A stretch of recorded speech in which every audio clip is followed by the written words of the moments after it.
Hey, good afternoon. I'm Sean Dustin from the Nowhere to Go But Up podcast.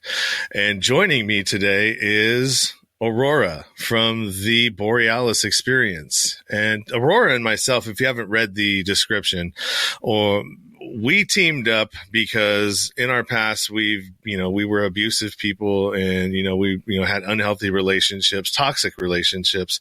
The way that we dealt with the opposite sex or our significant others was not necessarily very productive or very healthy. So what we decided to do, and this will be the second episode of what we've done, is talk about these issues and share them with you and let you guys know that you're not alone if you are a part of this group of people that has experienced these kind of things in the past. And if you're looking to kind of change your behaviors and, identify sort of the things and the blind spots in your life and in your behaviors, this is what we're here to do. We're here to talk about these things. So, Aurora, I'm going to bring her in. Hey, Aurora, why don't you go ahead and introduce yourself? I'm gonna share this real quick with a bunch of different groups while you're taking care of that. Mm-hmm. Thank you so much, Sean. Yeah, my name is Aurora. I started the Borealis Experience podcast a couple months ago and met Sean along the way. And we started talking and just realized that we have something in common that we're not really proud of. Like Sean just said, we were abusive and manipulative and not awesome with our previous partners or maybe family members. And I think it is really important as a woman to kind of disclose some of the behavior that I, practiced. And from his side to know that, there's women out there who are aware of this kind of behavior, and we're not proud of it. We want to be better. We want to connect with you guys and have healthy relationships. To know sometimes it is just hard to, be that wonderful, awesome, heartwarming person because of stuff that happens in the past or stuff that we still haven't let go of. So this show here is very, very important to me. I'm very excited to be on this. And thank you for supporting us and for sharing or giving us any kind of feedback if you can relate or if this is of any benefit for you. Thank you, Aurora. I appreciate that for the, carrying me there for a little bit while I shared this through the Facebook groups. But last episode number 1, we talked about our past and kind of the things that you and I both did. You took your turn, and I took my turn, and we kind of gave everybody an idea of kind of the kind of people we were, the things that we would do, the traps that we would lay for our significant others, or, maybe the gaslighting that we would both do to try and, we did unwrap a lot of stuff in that. And so I would suggest that you go back and check that out. She has it on her podcast, the Borealis Experience. She's got an episode there. I have the same episode on mine, the Nowhere to Go But Up podcast. So between either one, you'll be able to find it. And it's called Not Proud of Our Behavior, because that's really where we're at. We're not proud of the way that we behaved in the past, and we don't want to continue that into the future. And so by talking about it and, kind of like diving in and finding out, like, why did we do the things that we did? And, and other stuff. And then also checking in about, how were we triggered in any way this, since we've talked, have we gone through any sort of things that, were impactful, or where we had to step back and go, oh man, I really need to take a look at that, because some of that old stuff is starting to come up. Is that kind of like where you feel, Aurora? Oh yeah, absolutely. Like as soon as I knew that we were going to do the second show on this Thursday, I was like, I'm happy that I can talk about this stuff and reflect light on it in order to dissolve it instead of suppressing it more and more and more. And I hope our listeners can feel the same way in just listening. We might invite you guys to be guests or to send us emails or requests. But yeah, I was really looking forward to that second episode now because there was quite a lot of stuff building up. So let's talk about that, because you mentioned something that's really important. What happens when we don't talk about this stuff? What happens when we suppress it? Or what happens for you when you suppress these things and don't really get them out and let them sort of fester? Let's talk about suppression. I think that I become very quiet, and when I open my mouth, it's usually cynical or very negative. So I feel shame about my behavior, but don't communicate that I feel regret or anything. Instead, I attack the other person verbally, or I just give them the silent treatment because I don't want to confront my feelings that are roaming inside of me. And the other person is usually like very helpless and doesn't really know how to approach me if I need space or if I need to be close and what's going on. So I'm totally confusing my partner and are maybe even passive aggressive. And it's my way to kind of channel that pressure outside of me. And I know it's not the way to go. It's very destructive. So would you say that if you were more communicative to your partner and kind of bring them in on how you're feeling, do you think that would kind of help alleviate that pressure and also any kind of tension, because now you're sort of bringing them into the fold of what the issue is? Do you think that would be a solution? Mm-hmm. Yeah, I'm totally aware that this would be the way to go, but I still struggle with it because I want to solve it on my own. I don't want to burden the other person, which doesn't make any sense because how I behave is more exhausting and shitty for them than if I was to communicate it.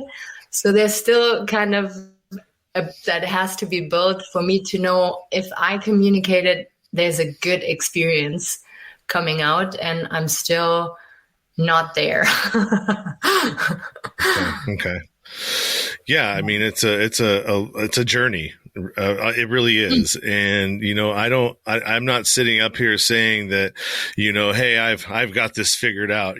This is, I'm not trying to sell you a course, right? I'm not trying to sell you anything that's telling you that I know that I've fixed myself. I've fixed a lot of parts of myself, but there are still those parts that come out. And if I'm not, exercising good communication, if I'm not keeping myself in a good space, and one of the things that's really important, if I'm not acting like my past is like speaking about my past as if it's my present, that's a huge one, because when we talk about things, and like for me, it's like I'll say, yeah, well, I'm not very smart at business, or I'm not a good business person. Well, that's not true. No. I'm just uninformed about how to do some parts of business, which make me feel like I'm not good at the whole thing. And as if I'm saying that about myself, I'm actually willing it into existence that this is me. This is my truth. And that's not true. And so when we can get away from talking about our past as if it's our present altogether, we eliminate that self-fulfilling prophecy, right? I guess that's what you would call it. And so, yeah, that's really what the key is here, is almost like figuring out how to, almost like an addict, right? Like a drug addict, they got to figure out what their triggers are. When I feel this way, this happens. When I put myself in these situations over here, this happens. When I start feeling this way, what am I going to do in order to make X, Y, and Z not happen? Right. And so those are like mitigating things, mitigating bad outcomes from happening. And a lot of that has to do with just playing the tape out, right? Playing the scenario out in your head.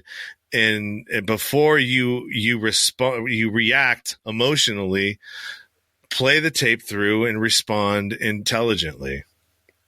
Do you got anything to add to that?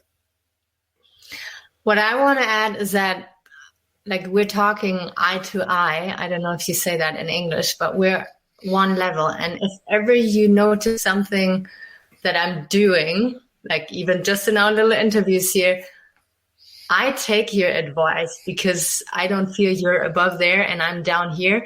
And we have different levels of healing. And if you see something where I could heal more, feel free to throw that advice at me and I will happily receive it. And I might do the same for you if that's okay with you, because at the beginning you said, you're at no point better than me, but we might have like different levels of healing. And I totally agree to what you just said. In being fixated on our past and saying, this is what happened to me in the past, and this is why I'm a victim today, and this kind of gives me the green pass to behave that way, that is not okay. Are you a victim or were you an abuser? In both cases, cannot hold yourself in that box, because otherwise you're going to keep behaving the same way and never get out of it, right? I think that's what you were saying when you talked about the past. And we have to look at the past and communicate about it, but we can't make it our identity and give us excuses to hold on to it more and kind of stay stuck in that past behavior just because we keep repeating the story, like talking about it. Very, very true. It's about how we wield our words, right? How we spin our words and how we, the words that we use oftentimes create the story in our head and the narrative, right? And a lot of what we do is so second nature that it is subconsciously. It's at the subconscious level. The behaviors that we are using, like for myself, some of the behaviors that I had were learned behaviors over years of bad behavior, right? And they have been ingrained in what I do I'll give you a good example. So I would come home, like I wouldn't have been doing anything wrong, but I may have been somewhere where I shouldn't have been. Maybe I was at a friend's house, or maybe I went to stop somewhere and, to spend some money that I don't want to fess up about, right? Maybe I went and bought something for myself and anything, right? And instead of just being honest about it, my immediate response I would lie about it. And it was stupid. It's like, what are you even lying about that for? That's so dumb. There's no reason why you should have lied about that. I mean, you wouldn't have gotten in trouble, but now when I would have to explain it, it's like I get caught up in my words. It doesn't seem like it seems like I was doing something worse than I was actually doing when I'm trying to, lie my way out of it. Right. And it just goes from one to the next, to the next, to the next. So, I mean, it had all of these adverse reactions. And in order to mitigate that, it was just, look, man, these are the kind of behaviors that I have. I know that I have them. And let's not let those behaviors rule my day.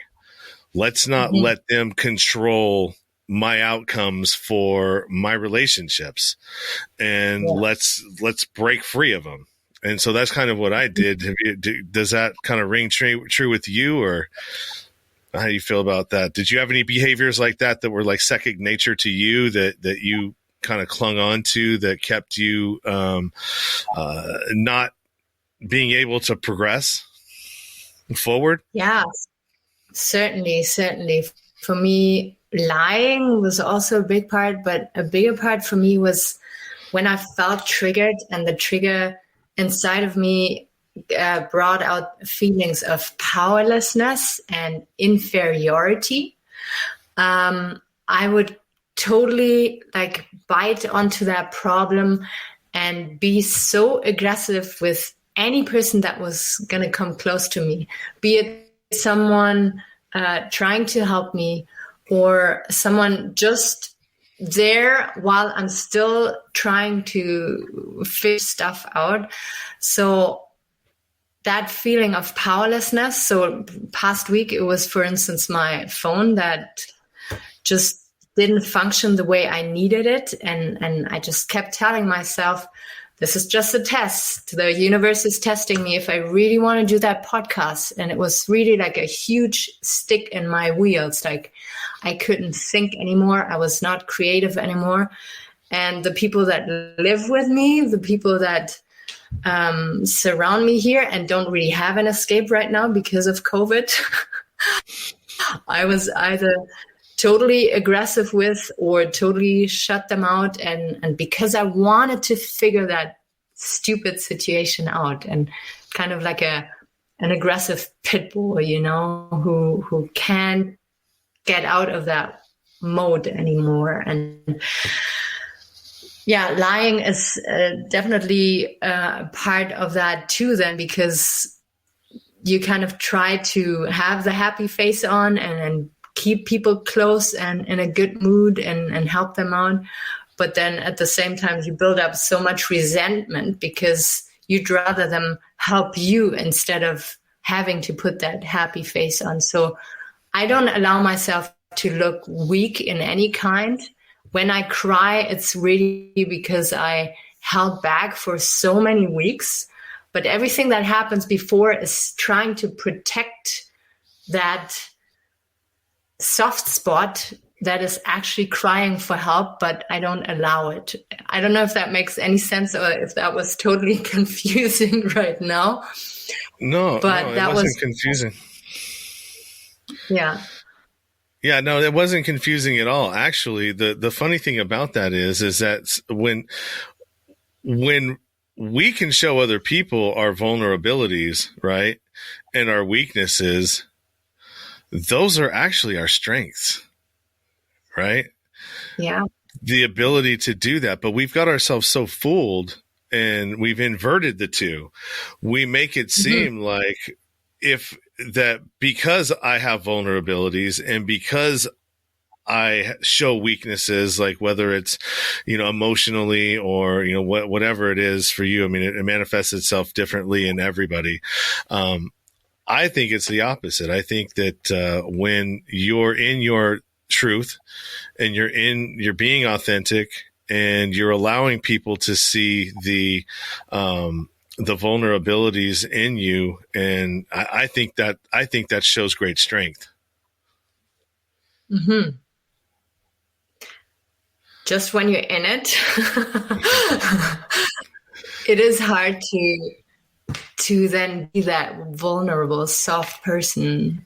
Because there's also that weird connection of feeling like a burden to others and wanting to be strong for others. And if we just know that, no, it's so important to be vulnerable because then the other person can be the strong shoulder for you. Otherwise they can't. Otherwise they're there and don't really know how to like behave around you. And if you soften up, if you admit what's going on inside of you, then you can actually create connection. And it's a big step. It's a big step to just let those guards down and say, hey, I reached a point where I need you.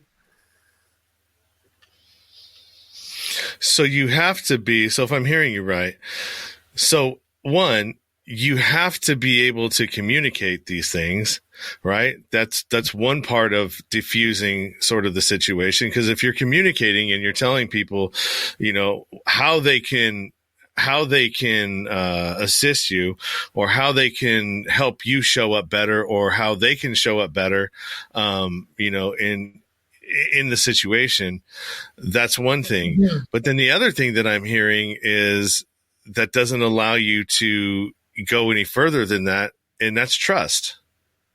Mm-hmm. And the lack of trust within other people, because whether it is, you know, we're trying to protect ourselves, we're not trying to get hurt. I do this a lot, and I just talked to this earlier to somebody about this earlier. So between my daughter and my dog, I give them so much love, right? I am 100% like the kind of loving person that you would want your significant other to be, like to get hugs and kisses and to be playful with them, and to, like, you know, be silly, and all of the things mm-hmm. that you can do once you trust somebody fully, right? And you know that they're not going to hurt you. Mm-hmm. I can't do that with the opposite sex. But my girlfriend watches me do that with my dog and my daughter all the time. Yeah, and she's probably, why not me? And because she triggers something in you that your daughter and your dog don't, probably. Or well, no, it's just a lack of trust. It's because I don't trust. It's safe. It's safe there, right? Because my dog is going to love me unconditionally, no matter what, right? Yeah. No matter what I do. My daughter, same thing, you know, of course. And, you know, if I did something wrong to her, of course, that's a little bit different because you're dealing with a human now. But, you know, if you're parenting the right way, you want the best for your children. You want I want my daughter to be safe, and I want her to feel loved, and I want her to feel, like she's important. And I want her to feel, like I'll never leave her. You know, mm-hmm. like she can always count on me to be there for her. And I have a hard time doing that. Yeah. Yeah. And I have a hard time doing that with my girlfriend, or any opposite sex for that matter, for probably the last, I would say 15 years. You know, maybe even 20 years. There was a point where I just stopped trusting relationships, and you know, from whatever reason, probably because I was always the one that burned them down. So maybe I just didn't trust myself. I don't know. Like I said, we are not mental health counselors. No. We're not giving you mental health advice. We're not giving you relationship advice. We're not giving you any kind of advice. All we're doing is allowing you to be a fly on the wall of a conversation from two people that struggled with sort of the same things, but on different spectrums of it, and how we've gotten through it, and how we are, you know, sort of navigating are navigating our way through it. Exactly. Well said, Sean. Yeah, trust issue is, I think, at the root of, like, you and I, our problem. Because if we were to trust people fully, we wouldn't need to lie. We wouldn't need to hide. We wouldn't need to come up with some stupid manipulative ways to keep people interested in us and stuff. So what can we do about this? How can we be like you and I are with our dogs? How can we be those warm, trusting people? That's what I would love to, know. And this is my goal. This is where I want to end up one day. And I feel what we're doing right now, like, it's only the second episode. I feel so much better already. talking about this and finding stuff about ourselves that can help us to get there. Yeah, I agree. So let's move into something else, because what I'd like to try and do with these is keep them to about a half an hour, because those are consumable pieces. When we start getting into the 45 and 1 hour time frames, I feel like it, unless you're driving super content, but even then it's, I feel like the 30-minute mark is the sweet spot. I used to think it was 60, but now I believe it's 30. So tell me what you've been going through, and I'll kind of check in on what my week's been through. It might take us a little bit longer than 30 minutes, but we're going to try and do this and then wrap up. Mm-hmm. Yeah. So for me, it was a person from my past who like wanted to keep in touch with me again. And for the last year, I was very good at holding that person at distance, because we went through some stuff where I behaved not good, and his behavior was not awesome either, but I felt my behavior was more destructive because I needed to end things. They were not good for me anymore. And so now to going on a walk with that person again and talking about stuff brought back all kinds of memories and guilt feelings and regrets that I didn't know how to channel out, and how to, I don't want to say behave around, but how to get rid of, maybe even. So it was all stuck inside of me, because I thought, I can't really talk about this with anybody, because nobody knows what was really going on. I kept everything to myself back then, and I'm just going to keep doing the same now. So I found myself really pushing people away that wanted to be close with me, and getting like rashes and headaches and sleepless nights, and feeling very uninspired, like not worthy of doing my podcast even anymore. And so it was a huge mess in my head and in my life, so to say. And now I'm feeling better. But it was being reminded of the past, I think, and of my past behavior that totally threw me off of my solid train tracks that I thought I was on. What was it for you, Sean? Or if you want to add something to this, feel free. Yeah, that's why it's important, because sometimes when we think that we have it licked, right? I guess you would say, "Oh, I got this, right? I got this, and I'm not even tripping. I'm gonna. That's not even a problem anymore." But that's your subconscious tricking your ass, right? Because what are you going to do if that footing isn't so solid, right? What is your, I guess you would say, word for that is like, what's your parachute? What are you going to fall back on? What is your plan, to not have to go through this? And what I mean by what is your plan? So, I'm going to give an analogy here. I'm an addict. I suffered from addiction, from methamphetamines. I was addicted for 18 years. Then I went into a 7-year opiate addiction on pain pills. So when I went and had surgery on my arm, it's been, over 2 years since I've taken painkillers. I got prescribed painkillers. And so what I had to do is I had to have a plan, because I knew that they were going to offer them to me. So what am I going to do about that? Right? Am I going to not take them? Am I going to take them? Or like, what does that look like? And so I created a plan before I even went to the surgery. I had got my girlfriend to agree, like, hey man, when we bring these pills home, cause I'm not going to take, cause I don't want to feel pain. If this is going to help me through it, I'm cool with it. But I want you to hold on to them and don't allow me to overuse them, because I Yeah. probably will. Yeah.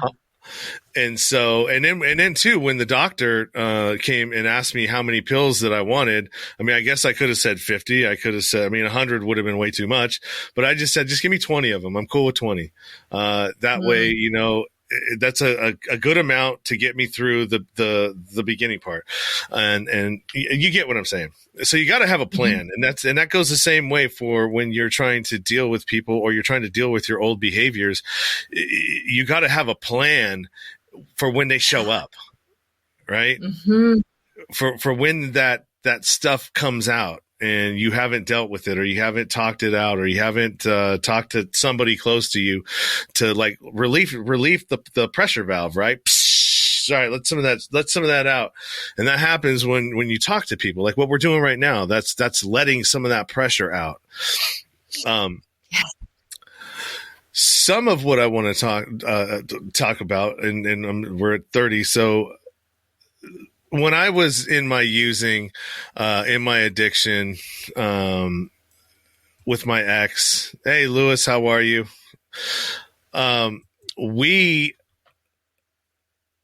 So my behavior when I was an addict with my ex, my daughter's mom. So I have two daughters. One of them I had when I was younger, and she's 21 now. I got those parental rights taken away from me. And her mom filed to have my rights terminated not because of anything that I did to my daughter or anything like that, but just because of my behavior and my addiction. I had done something, you know, I kind of screwed her over pretty big time. And so that was her way of doing it. I could have contested it, but I chose not to. I chose not to because I chose addiction and partying over my responsibilities as a father. And so I excused it away by saying, you know, she's probably better off without me. And, you know, I made all these excuses in my mind as to why this would be the best choice for me, you know, but disguising it as the best choice for her, right? That little game we play to rationalize our behavior. So fast forward, I went to prison, you know, all that happened. I would lie about it when I'd tell the story, and I would say that, oh yeah, she waited till I went to prison and then she had me served. That's bullshit. That didn't happen that way. I chose not to contest it and not show up and party and not come to the court date. So, 3 years have gone by. I went, I got out of prison and I found them and I made contact. I didn't talk to him. I didn't do any of that stuff. But I mean, I talked to him through Messenger, and then maybe about two years ago, I found her on Instagram, and we had been talking back and forth. I didn't know how to navigate that situation because it's like, yeah, I'm your biological dad, but I'm not your father, right? Because a father is all these other things that I didn't do, right? Like I would consider myself a father to my daughter that I have now, my 3.5-year-old, because I'm involved in her life. I'm there every day. I'm supporting her financially, mentally, and all that stuff. And this one I didn't do that for. So it just like navigating that whole system, like where do you even start with that, right? And so I kind of half-assed sometimes I would say, hey, sometimes I just get busy and not say anything. So what I think happened is it made her seem or feel like I wasn't interested. Like, I don't want to kind of be in your, I mean, I could be in your life or I could not be in your life. I could take it or leave it. That's kind of like what I was presenting. And so that went on for a while. And just recently, within the last, I would say 3 or 4 days, she's reached out to me and wants to have a relationship and wants to get to know me and wants to go down that path of, whatever that is. and, whatever that's going to look like for us as we're trying to figure this out. And I knew that there would be a day that this would be, that possibly this could happen. Right. Because everybody always said, well, most daughters want to know who their dad is. And she's always going to want to know that. And she's going to want to know what the story is, because she'll hear one from her mom, which I don't know what that is. We haven't even gotten even into that. And I don't really even care. That doesn't matter to me. We were both probably way different people back then than we are now. So that's kind of where I'm at. And that's the things that I'm dealing with this week. And so there's a part of me that's really, really happy. And, wow. that maybe I might get a chance to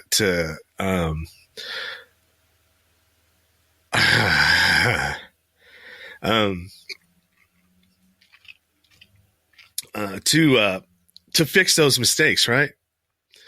That I had in the past. And I don't know what that's going to look like. Fuck, you're making me cry. Woo! I don't know what that's going to look like. And it's kind of scary. It is scary because it's very uncertain, and at the same time, it's so big and beautiful, and it could finally help you to let go of all the guilt and shame that you felt around that story, right? Oh, yeah. Ooh, sorry, everybody. I didn't mean to get there, but there's a lot more. There's a lot more under that than that. I'm kind of like trying to hold back, but when that time actually comes, when we actually meet again, and it's been since it was 18 months. The last time I seen her, she was 18 months old, and she's 21 now, and wow. I'm probably going to lose my shit. I'm not going to lie. I'm probably going to cry like a fucking baby. And, like the convulsion kind, right? The uncontrollable kind. Cause there's a lot of pain wrapped in there, man. Exactly. Yeah. And for so long, my God, 21 years. But you know what? I think it's exactly that reaction that every daughter who is seeking out her dad secretly wants, wants the emotional, soft and warm kind of reaction, and embracing her, and just being happy that everything is over now and you guys get to have a new start. Yeah. I'm excited, but I'm scared. I have all these emotions. Hey, Joy, how are you? Thanks for joining the broadcast. Joy is one of my Patreon subscribers and one of my people that support the show, and appreciate you. It's probably not a side of you that you probably thought you would see from me, but a very beautiful one. So yeah, so here we go. If we're going to wrap this up here, cause 40 minutes is cool. If you want to be on the show, if you want to reach out to the show, you got a story that maybe you were one of these people, or maybe you were somebody who was on the other side of it and was affected by an abusive person. And if you want to come on the show, write an email, right? Shoot us an email and let us know. The email will be, let me find it. Nowhere to go but up now at gmail.com. There you go. Go right there. And give the show an email. If you don't want to be on the show and you just want to give us your story, and maybe we'll read it on air, and and answer questions about it. That's possible too. You can do that as well. Like I said, the point here is to get real and get vulnerable and get honest with who we were. And until we can do that, or you can do that, if you're somebody who's struggling with some of the same things, you're never going to progress until you get real and honest with who you were. And the only way over stuff like that is through it, and talking about it and not hiding from it and being honest about it has been one of the key things that has made it so I can heal from it, honestly. And so, that's just what I want, my own message there. Do you got any parting words? Those were very, very beautiful words. And all I can add is that it'd be so wonderful to have more people sharing their stories here. And we're all in this together. We can all learn from each other, and we can support each other through that time of change and uncertainty, because it's sometimes very scary to let go of an old story and pain. And how am I? Who am I when I don't feel pain, when I don't feel shame? So don't hesitate, and support our little show here and do yourself good too. Thank you, Joy. We appreciate that. And then also too, we're still working things out. We did the last one on Zoom, and I didn't like the audio. This one here looks like it may have a little bit of issues with your connection, because you're blurry, but the audio is good. So that's really what this is like we want to do with these anyways, is that we wanted better audio. So we used StreamYard so we can both upload these. Woo! What's that? Sorry. That's the home phone. Ow. All right. And so we want to be able to put these up on our podcast platforms, on the like iTunes, Spotify. And so we're going to take the audio from this, and then she'll upload them to her podcast, which is the Borealis Experience. Go ahead and plug where you are. The Borealis Experience is on Spotify, on Apple, on Deezer, and many, many other platforms. You can visit my homepage, theborealisexperience.com, and listen there, or you'll be directed to your favorite host. Yes. All right. And then also for me, you can contact me at the email there, or you can go to my Linktree, which is probably the easiest place. No, same thing. It's probably the easiest place to get a hold of me, because that's where every place that I'm at. You can go and support my nonprofit if you want and learn more about that. You can go and, if you like what I'm doing and you want to buy me a coffee, you can do that as well. There's tabs in that link tree to buy me a coffee. You can become a subscriber like Joy is to my Patreon, where, you can be at $1, $2, $1, $3, $5, and $10 levels of where you can subscribe, and each tier has different perks, and so you can go over there and figure all that out. And I believe all of that is available in the description. Direct links to all that stuff, especially and for Aurora herself. So if you like what we're doing and you think that this is a good idea, please let us know. Reach out and let us know what we can do. Different topics that you think that we can talk about that fit in with this sort of narrative here. And we'd like to hear from you. Yes. All right. So Wonderful. Thank you again, Aurora. I really appreciate that. And, until next time, we're going to try and figure out a schedule to do this, maybe every 2 weeks, maybe every 3 weeks. I'm not sure exactly where we're at with it. This is the second time that we've done it. So go check out the first one, because if you want to learn who we were and the kind of behavior that we did, that's all in that first episode. So yes. I hope you guys have a great rest of your week, a great weekend. Figure out if you struggle with any of this stuff, figure it out.